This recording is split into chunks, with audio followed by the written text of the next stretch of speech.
चलो,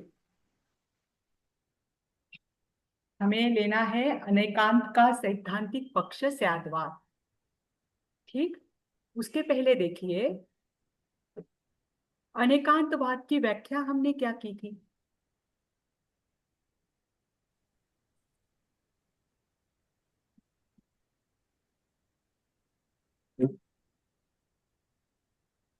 गड़बड़ मत करना। अनेकांतवाद की व्याख्या क्या थी। अलका जी, आपका म्यूट है।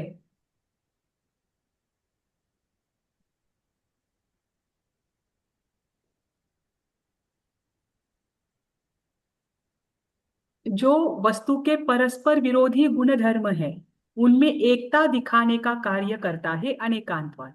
तो अनेकांत का अर्थ क्या है, जहां पर अनेक अंत, अंत यानी धर्म, वस्तु के अनेक यानी अनंत धर्म है, उन सभी धर्मों को देखने का जो दृष्टिकोण है वह अनेकांत है ना। अगर मैं आपको बताऊं, मैं आपको पूछूं कि जीव नित्य है या अनित्य है, आत्मा नित्य है या अनित्य है, तो आप क्या बताओगे।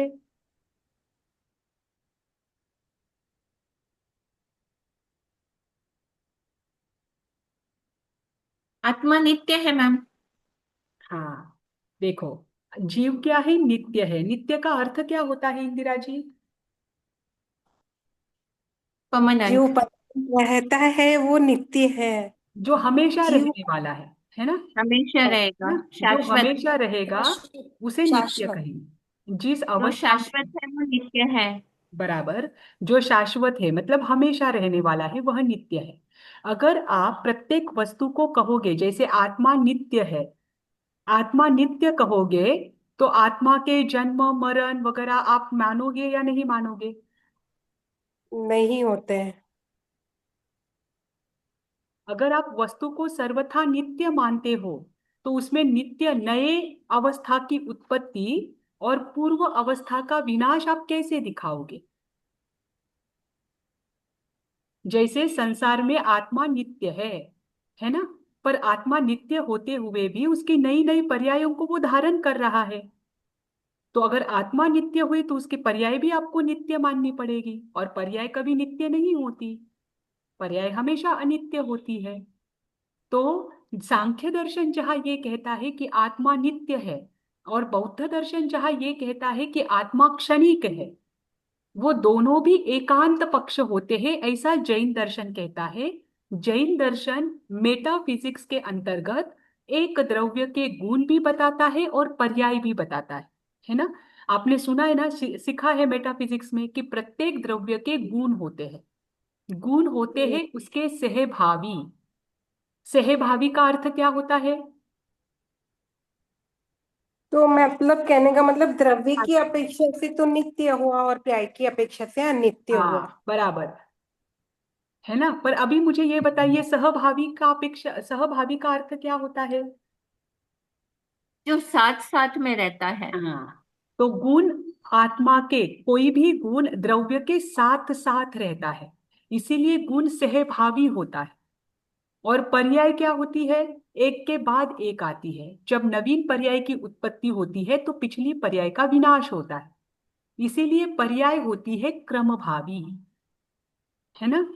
तो ये जो जीव है, जैन दर्शन है, ये मात्र जीव को नित्य नहीं कहता, क्योंकि अगर सांख्य की अपेक्षा प्रत्येक वस्तु को नित्य मानो, तो उसमें आप नए अवस्था की उत्पत्ति और पुरानी अवस्था का विनाश नहीं बता सकते। जैसे अगर आपने आज कोई कच्चा फल देखा, कच्चा फल देखने के बाद किसी ने आपको पूछा, ये एग्जाम्पल है, हाँ, ध्यान रखना। कच्चे फल को आपने देखकर कहा कि ये नित्य है, तो नित्य कहने के पीछे आपका तात्पर्य क्या रहेगा कि ये फल हमेशा ऐसा ही रहेगा, ये कभी नष्ट नहीं होगा, है ना। तो अगर आप किसी वस्तु को हमेशा नित्य मानोगे, तो जीवित इंसान हमेशा जीवित रहेगा, मरा हुआ इंसान हमेशा मरा हुआ ही रहेगा। उसमें कोई पर्याय आप नहीं मान सकते, है ना। और मात्र आप उसे पर्याय कहोगे या मात्र उसे आप अनित्य कहोगे, तो यहां पर यह होगा कि अगर वही अनित्य है, तो फिर कर्म करने वाला कोई और है और भोगने वाला कोई और है, तो मोक्ष किसका। है ना। जैसे बौद्ध दर्शन कहता है, दोनों भी दर्शनों को आप ध्यान से समझिए, क्यों जैन दर्शन परस्पर विरोधी गुणधर्मों को एक द्रव्य में बताता है, और उनके अनुसार, जैन दर्शन के अनुसार आत्मा नित्य अनित्य, नित्य भी है अनित्य भी है, ये किस अपेक्षा से, अनेकांतवाद इसकी कैसे पुष्टि करता है। देखिए, दोनों दर्शनों के मतों को ध्यान रखिए। सांख्य दर्शन कहता है कि जो पुरुष है, पुरुष यानी आत्मा, ठीक, आत्मा नित्य है, कुटस्थ नित्य है। कुटस्थ नित्य का अर्थ होता है आत्मा ना कर्मों का करता है ना भोगता है। कर्मों का कर्ता और भोक्ता, कर्म किसकी वजह से आत्मा को आकर जुड़ते हैं? प्रकृति की वजह से। प्रकृति के 24 तत्व दिए हैं, इन 24 तत्वों के कारण ये आत्मा जो है ये संसार में रहती है। और जैसे ही ये 24 प्रकृतियां आत्मा से दूर हो जाती है तो उस आत्मा का मोक्ष होता है। यानी उनका ये कहना है कि पुरुष अपनी जगह पर है, प्रकृति ही आकर जुड़ रही है और प्रकृति ही छूट जा रही है। आत्मा ना करता है ना भोगता है, इसे कहते हैं कुटस्थ नित्य। तो सांख्य दर्शन आत्मा को पास मात्र नित्य। एक मिनट मैम, जो पुरुष के पास प्रकृति की 24 जो प्रकृतियां हैं वो आगे जुड़ रही है, और हाँ, फिर 25 बन रहे हैं टोटल, ये करेक्ट ना? हाँ, इस वो आकर जुड़ रही है, इसके कारण से वह जीव संसार में, ओके। और वो जब छूट जाएगी तब उसका मोक्ष होगा, उस आत्मा का, है ना। अब यहाँ छूटने पर का मतलब यहाँ पे कैसे रहेगा? छूट जाएगी मतलब क्या वो रहेगा? दूर हो जाएगी, समय के रहते वो दूर हो जाएगी। मतलब पुरुष मतलब वो प्रकृति भेद पुरुष से विज्ञान कर अलग हो लेते हैं गई ना तो मैम। प्रकृति अलग है, और जब अगर पुरुष को ये ज्ञान हो जाता है कि ये प्रकृति है, ये भेद विज्ञान कर लेता है, तब वो हाँ, मोक्ष को पर प्राप्त उसमें उनका पुरुषार्थ नहीं होता, वो बस भेद विज्ञान करता है। इसलिए करता तो वो है। कहते हैं कि आत्मा ना करता है ना भोगता है। आत्मा कर्मों का करता भी नहीं है, आत्मा ने नहीं कहा था प्रकृति को मुझे आकर जोड़ो। हम्म। वो बस उसे पता हम्म। चल जाता है कि मैं अलग हाँ। हूँ और ये अलग है, तो उससे वो क्या हो जाती है, प्रकृति अपने आप छूट जाती है। पर जब प्रकृति छूट जाएगी तब ये मुक्त हो जाएगा आत्मा। पर उनका ये कहना है कि आत्मा नित्य है, आत्मा कभी अनित्य नहीं हो सकता, आत्मा की किसी अवस्था अनित्य नहीं हो सकती। आत्मा ना कर्मों का करता है ना भोगता है, वो कुटस्थ है, तटस्थ है, इस अपेक्षा से वो नित्य है ना। अब अगर उनके इस मत को आप मानो तो ये एकांतवाद के अंतर्गत आता है। क्यों एकांत के अंतर्गत आता है? कि अगर आप किसी भी वस्तु को नित्य मानते हैं तो उस वस्तु, वो वस्तु जो है आज जिस स्थिति में मौजूद है, हजारों वर्ष बाद भी वो उसी स्थिति में मौजूद रहनी चाहिए, तब आप उसे नित्य कहोगे, है ना। तो वो जिस स्थिति में, जैसे कोई जीवित व्यक्ति है, आज वह जीवित है तो वो हजारों वर्ष बाद भी जीवित ही होना चाहिए। आज वो जिस स्थिति में है वो हजारों वर्ष बाद भी उसी स्थिति में होना चाहिए, ठीक। क्योंकि परिवर्तन पर्याय का स्वभाव है और पर्याय कभी नित्य नहीं हो सकता, इसीलिए परिवर्तन नित्यता में नहीं आता। और दूसरी चीज, कभी कोई मृत है वो भी बाद में मृत ही रहेगा, तो ऐसे तो जगत का व्यवहार नहीं चल सकता जब आप मात्र जीव को नित्य ही कहोगे तो, है ना। और दूसरा दर्शन है बौद्ध दर्शन। बौद्ध दर्शन क्या कहता है? कि आत्मा क्षणिक है, पल पल में आत्मा बदल रही है। इस क्षण में जो आत्मा है वो अगले क्षण में वो आत्मा नष्ट हो रही है और नई आत्मा बन रही है, या नई पर्याय उसे कहो। फिर अगर आप क्षणिकवाद को भी मानेंगे यानी अनित्य को भी मानेंगे कि आत्मा अनित्य है, तो होगा क्या कि इस क्षण में जिस आत्मा ने कर्म बांधे हैं वो भोगने के लिए रहेगी ही नहीं। भोगने के लिए तो कोई और आत्मा का पर्याय रहेगा। तो जिसने कर्म बांधा है वो भोगेगा नहीं, और जो भोग रहा है उसने वो कर्म बांधा ही नहीं। तो ये तो प्रकृति की व्यवस्था बिगड़ जाएगी अगर आप आत्मा को अनित्य मानोगे तो यह जैन दर्शन का अनेकांतवाद काम करता है। इसलिए मैंने आपको शुरुआत में अनेकांतवाद की व्याख्या पूछी थी। अनेकांतवाद कहता है कि प्रत्येक वस्तु में परस्पर विरोधी गुणधर्म रहते हैं। उन गुण धर्मों से युक्त ही वस्तु होती है। परस्पर विरोधी यानी अगर उस वस्तु में नित्यता है तो अनित्यता भी है, उस वस्तु में निर्माण है तो विनाश भी है, किसी पर्याय की अपेक्षा से, है ना। उस वस्तु में शाश्वतपना है तो अशाश्वतपना भी है। यह है परस्पर विरोधी गुण धर्म। तो कोई भी वस्तु जो है उसमें अनंत धर्म होते हैं। वे कैसे होते हैं? परस्पर विरोधी गुण धर्म होते हैं। और ये परस्पर विरोधी गुण धर्मों के साथ एक वस्तु पूर्ण होती है। जैसे कि एक एग्जाम्पल मैं आपको बताती हूं। अब किशोर अवस्था है, किशोर अवस्था का विरोधी गुण धर्म क्या वृद्धावस्था। है ना? है ना, वृद्धावस्था, जवानी। है ना। अब ये आपने बता दिया परस्पर विरोधी गुण धर्म। अब एक बालक है या एक जीव है, उसने बालक दशा को भी प्राप्त किया, तरुण अवस्था को भी प्राप्त किया, वृद्धावस्था को भी प्राप्त किया। अगर ये परस्पर विरोधी गुण धर्म प्राप्त करने के बाद आप क्या ये कहोगे कि बालक समय में वो बालक जो था वो अलग आत्मा थी, किशोरावस्था अलग आत्मा थी, वृद्धावस्था अलग आत्मा थी? क्या आप उनको अलग अलग मानोगे? नहीं। नहीं। यहाँ पर आप तर्क नहीं लगाते, नहीं। आपको पता है कि उसकी ये परस्पर विरोधी अवस्था ये एक ही जीव में, एक ही वस्तु में रही हुई, है ना। ये तो कोई भी नहीं कहेगा कि बालक अलग था, फिर वृद्ध अलग था, फिर तरुण अलग था। ये नहीं कहेगा, सब ये कहेंगे कि ये उसकी अवस्थाएं है, पर वो तो वही है। बस। अवस्था मतलब पर्यायी तो मैम, हाँ, पर्याय पर्याय तो है, गलती वही तो। है ये ना। पर्याय ही तो है, और पर्याय के अनुसार उसमें बदलाव आने वाले ये गुण धर्म है ना। तो ये परस्पर विरोधी गुण धर्म जैसे एक जीव में पाए जाते हैं, वैसे ही प्रत्येक वस्तु में परस्पर विरोधी गुण धर्म पाए जाते हैं। कभी नित्यता, अगर आप गुण की अपेक्षा से देखोगे तो आपको नित्यता का महसूस होगा, अगर आप पर्याय की अपेक्षा से देखेंगे तो आपको अनित्यता महसूस होगी, लेकिन रहेंगे ये एक ही वस्तु में। ठीक।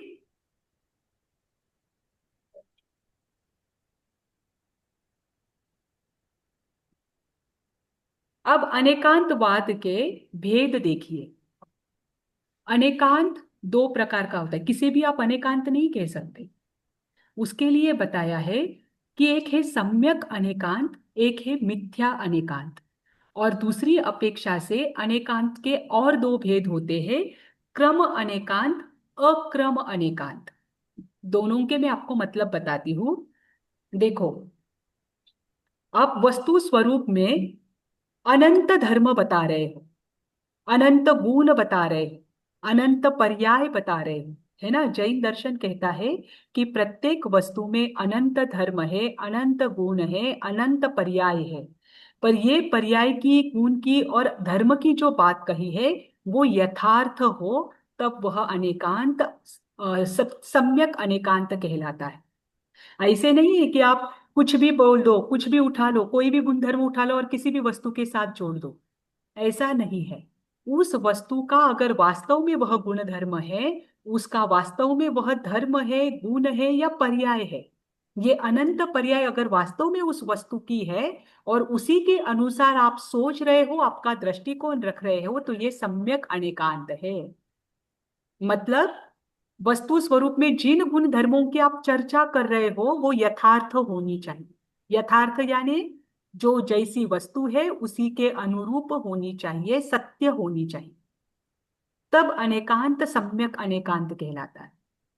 कपोल कल्पना नहीं होनी चाहिए। जैसे मैंने आपको कहा कि आज मैंने आकाश कुसुम देखा, आकाश कुसुम का अर्थ क्या है?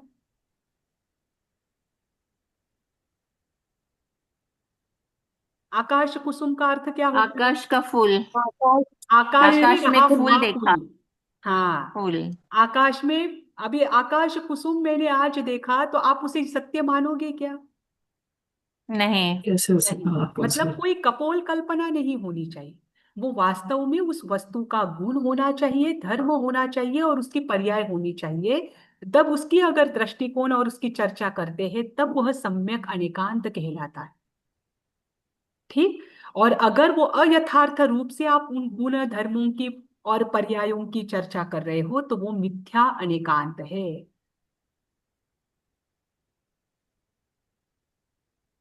और जैन दर्शन सम्यक अनेकांत की चर्चा करता है। ठीक। यथार्थ रूप से कैसे मैम होगा मिथ्या मैम? अनेकांत क्या रहेगा मैम, एक बार फिर से बताइए ना। किसका? मिथ्या अनेकांत। मिथ्या अनेकांत मतलब जैसे कि मैंने कहा अग्नि का जो गुण धर्म है, अग्नि जो है वो बुझाने का या शीतलता उसका गुण है। अगर मैं आपको बोलूंगी कि अग्नि शीतल होती है तो आप स्वीकार करोगे? नहीं। नहीं। पानी अग्नि बढ़ाता है। नहीं। वंध्या को आ गया पुत्र समझ। होता है। आ गया समझ में। मतलब कि वंध्या भी माँ बनती है। ये कुछ कुछ उदाहरण ये दिए गए हैं। तो प्रकाश सारे आभास जो हमने पढ़े हैं लॉजिक में, तो उसी के एग्जाम्पल से, मतलब अनेकांतवाद हाँ देखो, अनेकांत आभास नए, मैं से आपको बताती रिलेटेड हूँ। है। लॉजिक में आपने जो पढ़ा है ना, वो अनेकांत नए सद्वाद सप्तभंगी उसकी अपेक्षा से ही दिए गए। ये सारा न्याय है। ये सारे जो विषय है ये न्याय के अंतर्गत आते हैं, लॉजिक के अंतर्गत ही आते तो हैं। मैम कि- नाम कभी ये नहीं आया ना, क्या? जैसे आभास में नाम अनेकांतवाद से अद्वैत नाम नहीं आए आभास में कहीं भी। वो आभास के अलग ही प्रकार नहीं दिए नहीं गए, पर नहीं, आपने एग्जाम्पल्स आप यही है जो अभी आप नहीं बता नहीं रहे नहीं, हैं। अनेकांत आभास नहीं होता। देखो, आपने वहां हम्म। पर प्रमाणाभास, प्रमाणाभास, नयाभास, राइट। हेत्वाभास वो पढ़ा है। क्योंकि लॉजिक के राइट। अंतर्गत प्रमाण और नय को लिया गया है। और प्रमाण और नय दोनों मिलकर अनेकांतवाद बनता है। और अनेकांतवाद को कथन करने की पद्धति स्याद्वाद है। और स्याद्वाद जब सिस्टमैटिक रूप से बताया जाता है, समाधान किया जाता है, वही सप्तभंगी है। ध्यान रखिए। देखो, जैन दर्शन प्रमाण और नय, प्रमाणाभास और नयाभास नहीं, हाँ ध्यान रखना। प्रमाण और नय इन दोनों को मिलकर अनेकांतवाद का कथन करता है। तो वहां पर आभास आएगा ही नहीं, क्योंकि जैन दर्शन मात्र सम्यक अनेकांत को ही मानता है। क्योंकि कभी कभी बराबरी की जाती है कि जैन दर्शन में जैसे अनेकांतवाद बताया है वो कहीं कहीं पर भी बताया है। लेकिन जैन दर्शन में जो अनेकांतवाद बताया है वो यथार्थ रूप से प्ररूपणा करता है और सूक्ष्म रूप से प्ररूपणा करता है।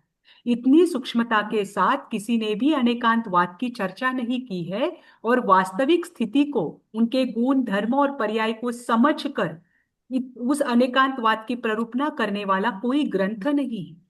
इसीलिए जैन दर्शन जिस अनेकांतवाद की चर्चा करता है वो प्रमाण और नए के आधार पर करता है, प्रमाणाभास और नयाभास के आधार पर नहीं करता। इसीलिए अनेकांतवाद में कोई आभास नहीं। ठीक। मैम दूसरी। आपको इतना डिटेल से पता है तो एक क्वेश्चन मैं पूछूंगी। जी। सांख्य और जैन में सिमिलरिटी क्या है मैम? क्या क्या क्या? सांख्य दर्शन और जैन दर्शन में समानता क्या हो सकती है? सांख्य दर्शन, और क्या आपको कोई क्वेश्चन दिया है क्या? यस, माध्यम। मेरा कल प्रेजेंटेशन है मैम। सांख्य दर्शन, देखो भगवत गीता आपने पढ़ा है? यस, थोड़ा थोड़ा हाँ। चीजें, तो हाँ। सांख्य, वो भगवत गीता सांख्य दर्शन का है, सांख्य और योग दर्शन का। जैसे जैन दर्शन कर्म को मानता है, पुण्य पाप मोक्ष को मानता है, सांख्य दर्शन भी मानता है। जैसे जैन मान। दर्शन आत्मा को एक दृष्टि से नित्य मानता है, गुण की अपेक्षा से, सांख्य भी मानता है। जैसे मोक्ष की संकल्पना जैन दर्शन में बताई है, सांख्य में भी बताई है। बस मार्ग अलग अलग है। फर्क इतना ओके, है मतलब कि सांख्य कर्म आत्मा दर्शन और मोक्ष कर्म तीनों को आत्मा मानता और है। मोक्ष जो है वो थोड़े बहुत प्रमाण में सांख्य दर्शन के जैन दर्शन से मिलते हैं, पर थोड़े प्रमाण में। जैन दर्शन में मोक्ष, कर्म, आत्मा इन तीनों की संकल्पना बहुत डीप में दी है। सांख्य दर्शन वहां पर कहीं पर भी नहीं आता है, लेकिन ओके मैम। पुण्य पाप हो या मोक्ष का मार्ग हो, मोक्ष अंतिम लक्ष्य होना चाहिए, ये सांख्य में भी है। ओके, कहने का मतलब सांख्य दर्शन भागवत गीता से रिलेटेड ही है। भगवत गीता सांख्य दर्शन वालों का ही है, सांख्य दर्शन और योग दर्शन। सांख्य और योग है ना, ओके। एक दूसरे से सिमिलर है और एक ही से ही निकले हुए। सांख्य से ओके। ही ओके। योग अलग निकला हुआ है। तो भगवत बहुत गीता इजी, में जो भी वैदिक वैदिक दर्शन से भगवत गीता। नहीं नहीं, सांख्य दर्शन और योग वैदिक दर्शन में ही आता है, सांख्य और योग। वैदिक दर्शन किसे कहते हैं, ध्यान रखना। जो वेदों को मानते हैं वो सारे दर्शन वैदिक दर्शन। ओके। तो वेदों को कौन कौन मानते हैं, बौद्ध, जैन और चारवाक छोड़कर सभी दर्शन। तो ये सारे यस मैम। वैदिक दर्शन ही हैं। जैसे मैम एक ठीक है मैम। से रिलेटेड एक डाउट है मैम। हम्म, तो जैसे जो वेद को नहीं मानते बट ईश्वर को मानते, ईश्वर इन द सेंस आत्मा, परमात्मा, स्वयं के सिद्ध आत्मा जानते, तो वो आस्तिक हुए या नास्तिक हुए? अरे इस पर से लेकर तो इतनी चर्चाएं हुई है एक्चुअली। जो वैदिक दर्शन है, ये सारे जो दर्शन है, उन्होंने क्या किया, वेदों को जो मानता है उनको आस्तिक कहा, राइट। है मैम, ना। इसके लिए मैं तो बताऊं इस थोड़ा सा मैं।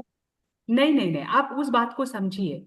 तो उन्होंने क्या कहा किया, अपने वेदों को प्राधान्यता देने के लिए, उसको प्रमुखता देने के लिए उन्होंने क्या सिद्धांत प्रस्तुत किया कि जो वेदों को मानता है वो आस्तिक है, जो वेदों को नहीं मानता वो नास्तिक है। उन्होंने आस्तिकता की व्याख्या ही ऐसे की। इससे हुआ अलग कर ये, दी।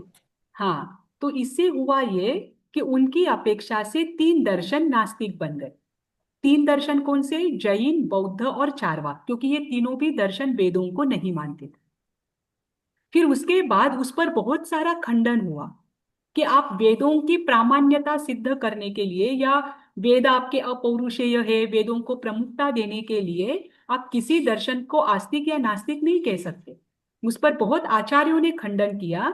फिर उसके बाद आस्तिकता की व्याख्या आचार्यों ने बनाई कि जो पुण्य पाप को मानता है, आत्मा को मानता है, कर्म को मानता है, मोक्ष को मानता है और ईश्वर को मानता है, वे आस्तिक होते हैं।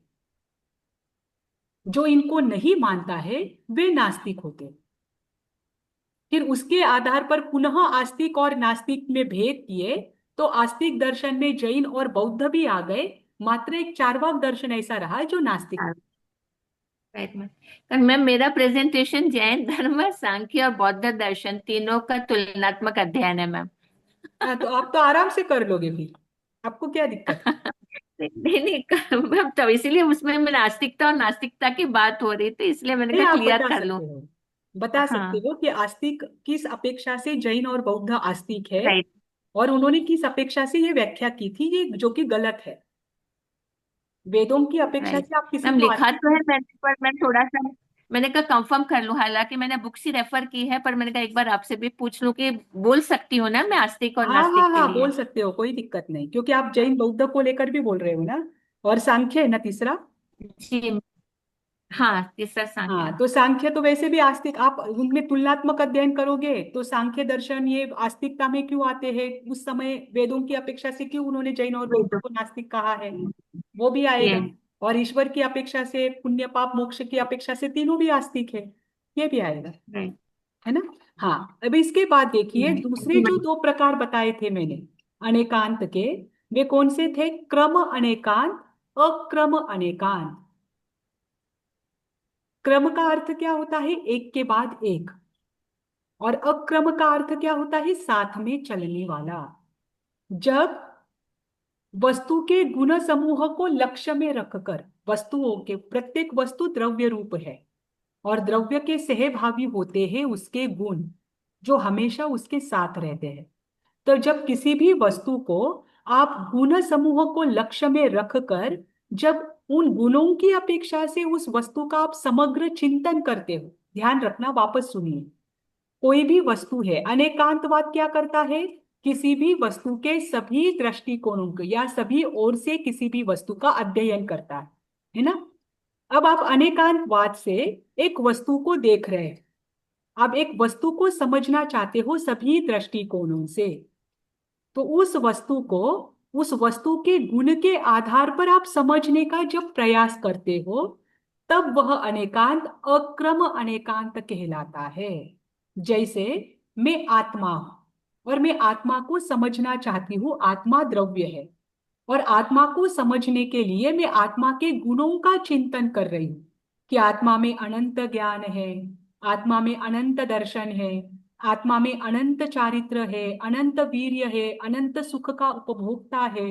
या अनंत सुख है, ये एक एक गुणों का जब मैं चिंतन करती हूँ, तब जो अनेकांतवाद बनता है वो होता है अक्रम अनेकांतवाद। ठीक, अक्रम अनेकांत। अब दूसरा जो है वह है क्रम। क्रम यानी एक के बाद एक के बाद एक क्या होती है, पर्याय होती है। एक के बाद एक क्या होती है, अवस्थाएं होती है। जब किसी भी वस्तु को मैं पर्याय समूह की अपेक्षा से या पर्याय समूह को लक्ष्य में रखकर उसके समग्र स्वरूप का मैं चिंतन करती हूँ, तब वह अनेकांत कहलाता है, क्रम अनेकांत। जैसे मैं जीव हूं, वापस में आत्मा हूं, तो फिर मैं पिछले जन्म में मैं अभी मनुष्य गति में हूँ, मैं बालक थी, मैं आज युवा अवस्था को प्राप्त हूँ, मैं वृद्ध हो जाऊंगी, फिर मेरी मृत्यु होगी, फिर मैं और किसी गति में रहूंगी।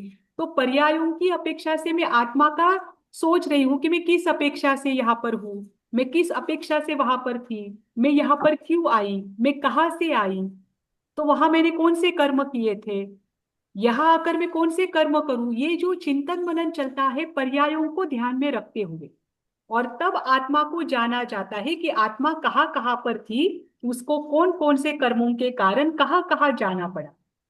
तो इस अपेक्षा से आत्मा से कर्म जुड़े, फिर इस कारण मैं संसार में हूं, आत्मा तो शुद्ध रूप से है। तो ये जो आत्मा को हम पर्यायों की अपेक्षा से उसका अभ्यास करते हैं, समग्र रूप से देखते हैं, तब वह अनेकांत बनता है, क्रम अनेकांत। तो मैम ये दोनों भी साथ में चल सकते हैं, क्रम और हाँ, अक्रम हो दोनों सकता है, भी? ये तो भेद की है एक्चुअली, साथ में चलने का ये आपको ज्ञान होना चाहिए, इसके लिए बताया जाता है। ये आपको बस भेद इसके लिए किया है कि अनेकांतवाद को जब गुण समूह की अपेक्षा से आप देखते हो, तब उसमें गुण सहभागी होने के कारण गुण साथ साथ चलते हैं, इसीलिए उसे अक्रम कहते हैं। जो एक के बाद एक नहीं है साथ में, उसे कहते हैं अक्रम।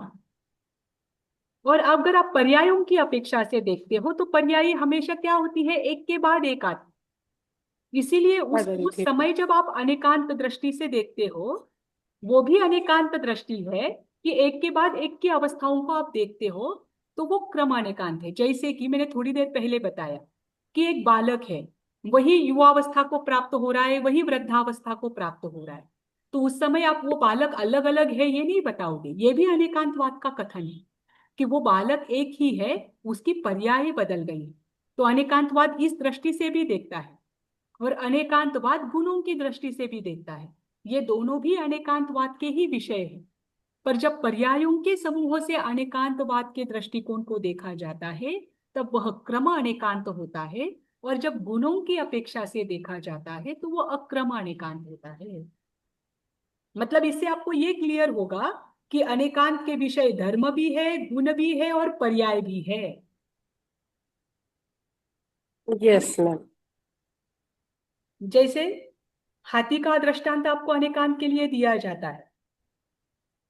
जब अनेकांत के लिए हाथी का दृष्टांत दिया जाता है तो क्या कहा जाता है, एक एक अंध व्यक्ति क्या कर रहा है, एक एक अवयव को पकड़ रहा है। देखो यहां से एक बात और ध्यान रखना कि एकांत असत्य क्यों है। ये मैं आपको एक बात बताती हूँ, पहले मैं आपको घड़ी का दृष्टांत देती हूँ, फिर हाथी का दृष्टांत देती हूँ, ताकि आपको और क्लियर होगा। हमेशा भगवान ने कहा कि जो एकांत पक्ष को पकड़ता है वो मिथ्या होता है, मिथ्या दृष्टि होता है। आपने मिथ्यात्व के भेद पढ़े, उसमें एक भेद आता है एकांत मिथ्यात्व। तो जो भी एकांत को पकड़ेगा वो अपने आप मिथ्यात्व में आएगा, उसे अलग से मिथ्यात्व में आने की कोई जरूरत नहीं है। ध्यान रखो क्यों बताया है उन्होंने। मैं आपको एक छोटा सा दृष्टांत देती हूँ, फिर हम हाथी के दृष्टांत पर आते हैं। जैसे घड़ी है ना, घड़ी होती है, हाथ की ले लो, कोई भी घड़ी ले लो, वॉल की ले लो। उस घड़ी के एक एक अवयव को आपने बिखेर दिया, मतलब उसके घड़ी के एक एक पुर्जे को आपने निकाल दिया, उसके कांटे निकाल दिए, उसका सेल निकाल दिया, उसके नंबर्स निकाल दिए, कांच निकाल दिया, जो भी है उसमें सबको अलग अलग अलग अलग रखा। अब आपने उसमें से एक उठाया, जैसे नंबर उठाया, उसमें जो नंबर थे, उस नंबर को उठाने के बाद उस नंबर को देखकर आप कहोगे ये घड़ी है? नहीं। नहीं। कोई भी कहेगा ये घड़ी है? नहीं। नहीं। कांटे को देखकर आप कहोगे ये घड़ी है? उसकी जो सुइयां होती है, उस सुई को हाथ में लोगे और लोगे लेकर कहोगे ये घड़ी है? नहीं। नहीं। इस कारण से वैसा ही जब घड़ी का एक एक आप उसकी वस्तु अलग अलग करते हो, तब उसमें कोई घड़ी की संज्ञा नहीं दी जाती। वैसे ही किसी भी वस्तु के एक ही धर्म को जो पक्ष करता है, जो एकांत होता है, वो एकांत कभी भी वस्तु का कथन नहीं कर सकता। जैसे वो सुई है, वो सुई अगर आप हाथ में लेते हो, आपको पता है कि वो घड़ी से ही आपने अलग की है, लेकिन आप किसी को भी पूछोगे कि ये घड़ी है या नहीं, तो कोई भी क्या बताएगा, ये घड़ी नहीं है। और एकांतवादी क्या करते हैं, उस एक, जैसे यहाँ पर सुई है या नंबर है, उस नंबर को पकड़कर कहते हैं ये घड़ी है। मतलब ये दृष्टांत है, ध्यान रखना। ये दृष्टांत मैंने इसलिए दिया कि एकांत असत्य क्यों है, इसको लेकर भगवान ने बताया है कि एक पक्ष को जब आप पकड़ते हो तो वो हमेशा असत्य ही होता है, चाहे आप व्यवहार में रहो, चाहे आप अध्यात्म में रहो। इसीलिए जो भी एकांत को पकड़ता है वो हमेशा मिथ्या दर्शन में ही रहता है। अब वैसे ही आप हाथी का दृष्टांत देखिए। हाथी के दृष्टांत में जो प्रत्येक अंध व्यक्ति क्या करता है, एक एक अवयव को पकड़ता है। जब उस एक एक अवयव को वो पकड़ेगा और एक एक अवयव के आधार पर बताएगा कि ये क्या है, हाथी है, तो वो क्या होगा, मिथ्यात्व होगा, वो एकांत होगा, है ना। अनेकांत और कोई भी वस्तु पूरी तरह से आप तभी समझ सकते हो जब आप उसके सभी पक्षों को देखने का प्रयास करें, तभी आपको किसी भी वस्तु का पूर्ण रूप पता चलेगा। जैसे जीव है, आत्मा है, आपने एक झटके में बोल दिया कि आत्मा नित्य है, तो अगर हम ये बोल देते हैं कि आत्मा नित्य है, तो ये अनेकांतवाद नहीं है, ये एकांतवाद ही है। क्योंकि आत्मा गुणों की अपेक्षा से नित्य है, लेकिन पर्याय की अपेक्षा से नित्य नहीं है। अगर गुणों को ही आप पकड़ोगे तो फिर आत्मा का व्यवहार संसार में नहीं रह सकता। आप आत्मा को संसार में देख नहीं सकते, क्योंकि आपकी आत्मा और सिद्ध भगवान की आत्मा तो दोनों समान हो गई। फिर आप क्या भेद करोगे? भेद करने के लिए पर्याय दृष्टि भी चाहिए, और पर्याय दृष्टि जहां होती है वहां अनित्यता होती है। इसीलिए जो सांख्य और बौद्ध दर्शन एक एक गुण को पकड़ता है, जैसे सांख्य कहता है आत्मा नित्य है, बौद्ध दर्शन कहता है आत्मा क्षणिक है, उन दोनों को भी एकांत कहा है। अनेकांत कहता है आत्मा नित्य अनित्य है। द्रव्य की अपेक्षा से और गुण की अपेक्षा से आत्मा नित्य है, पर्याय की अपेक्षा से अनित्य है।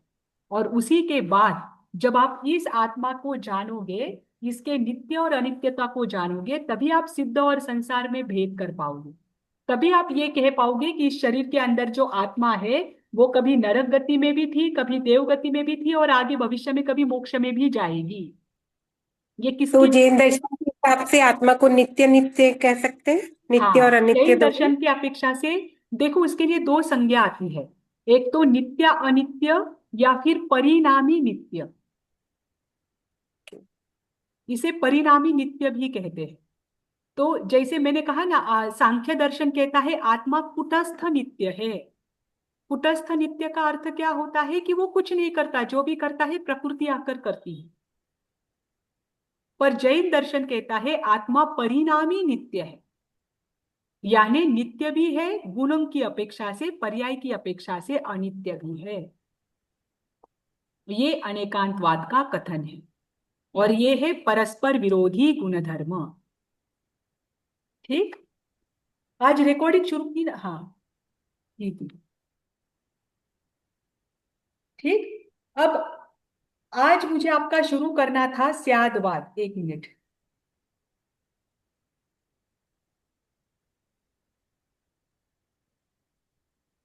स्यादवाद शुरू करना था। अभी देखो, हमने पिछली क्लास में देखा था कि अनेकांतवाद और स्यादवाद में क्या संबंध है। कल मैं पेपर के लिए जा रही हूँ, मेरे प्राकृत एमए प्राकृत के पेपर है परसों सुबह से, तो कल से कदाचित क्लास नहीं होगा। बीच में मैं 2 दिन आऊंगी, तो 4-5 तारीख को अगर आती हूँ तो मैं उस समय आपकी क्लास ले लूंगी। ठीक, क्या मैम? मैम क्या बोला आपने, 4-5 तारीख को आती हूँ तो मैं उस दिन क्लास लूंगी। अगर मैं बैंक ओके। सोलापुर जा रही हूँ, मेरे सोलापुर में पेपर है, तो मैं ओके। कल जा रही हूँ। तो मैं यहाँ नहीं रहूंगी, ओके। इस कारण से थोड़े दिन क्लास नहीं होगी जब तक मेरे पेपर है। ठीक। Okay ma'am. हाँ। अभी ओके मैम, देखिए, all the best for exam ma'am. Thank you. उसकी बहुत जरूरत है क्योंकि मैंने अभी तक पढ़ाई शुरू नहीं की है। कीजिए मैम, आराम से 10 दिन आराम से। आपको तो जरूरत ही नहीं है मैम पढ़ने की। नहीं नहीं, विषय बहुत अलग है वहाँ के। तो पहला गुड पेपर लक मैम। परसों नहीं नहीं, देखते हैं क्या होता है। ऐसे तो आज रात में पढ़ाई शुरू कर दूंगी मैं, क्योंकि कल तो मैं ट्रैवलिंग में रहूंगी तो पढ़ नहीं पाऊंगी, और परसों सुबह ही पेपर है। ओ तो my God. My God ma'am आप। अभी क्या कर सकते हैं, पर्याय कोई ऑप्शन ही नहीं है। आज रात में कर दूंगी, चलो ठीक है। अनेकांतवाद और स्यादवाद को लेकर मैंने बताया था, एक बार मुझे बताना अनेकांतवाद और स्यादवाद में क्या अंतर है। एकांतवाद है प्रत्येक वस्तु के अनेक रूपों को जानना अनेकांतवाद है। और स्यादवाद है कथन करने की जो पद्धति होती है उसको स्यादवाद कहते हैं। स्यादवाद पहले होता है या अनेकांतवाद पहले होता है। अनेकांत अनेकांतवाद कैसे होगा? स्यादवाद के लिए अनेकांतवाद की आवश्यकता है। अनेकांत पहले होगा मैम, जब उसको हम बोलेंगे तब स्यादवाद होगा ना, कथन करने हम्म, की है वो स्टाइल, तो इसलिए फिर वो बाद में होगा। बराबर। तो स्यादवाद के लिए अनेकांतवाद की आवश्यकता है। हाँ मैम, जब तक हम जानेंगे नहीं, देखेंगे नहीं, पता नहीं करेंगे, तब तक कैसे बोलेंगे? हाँ, अनेकांतवाद पूर्वक ही स्यादवाद होता है। बराबर है ना। तो अनेकांतवाद और स्यादवाद के संबंधों को लेकर हमने देखा था। जैसे कोई नगरी है, नगरी का राजा है, राजा अनेकांतवाद के समान है। पर राजा क्या अकेले अपने बलबूते पर नगरी को, शत्रु राज्यों को परास्त कर सकता है? क्या अकेला राजा राज्य कर सकता है? जब वो अकेला रहेगा तब क्या वो राजा कहलाएगा? नहीं। नहीं। और राजा को राज्य करने के लिए मंत्रियों की भी आवश्यकता होती है, अमात्यों की भी आवश्यकता होती है, सेनापति की भी आवश्यकता होती है, और सैनिकों की भी आवश्यकता होती है युद्ध करने के लिए। तभी वो राजा राजा कहलाता है, जब ये सब हो। और ये अमात्य मंत्री, आपके कोई उनके सेनापति आदि जो है, ये जब अनेकांत राजा के समान है, तब स्यादवाद मंत्री आदि के समान होता है।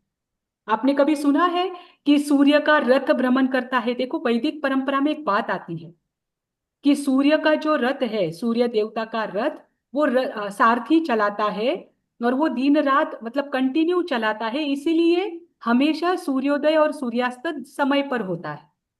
उनका सूर्य का रथ चलाया जाता है, ठीक, जो 7 अश्वों वाला होता है। उसकी वजह से धरती पर प्रकाश होता है। जैन दर्शन भी ये कहता है कि जो ज्योतिष चक्र है उसमें सूर्य ज्योतिष देवता है, तो उनके जो विमान है वो निरंतर क्या है, मेरु पर्वत की ओर आजू बाजू घूमते हैं। इसकी वजह से जहां पर ये घूमते हैं वहीं पर दिन और रात्रि की व्यवस्था होती है, और वो घूमते हैं, इसकी वजह से दिन में हमें सूर्य का प्रकाश के वजह से दिन होता है।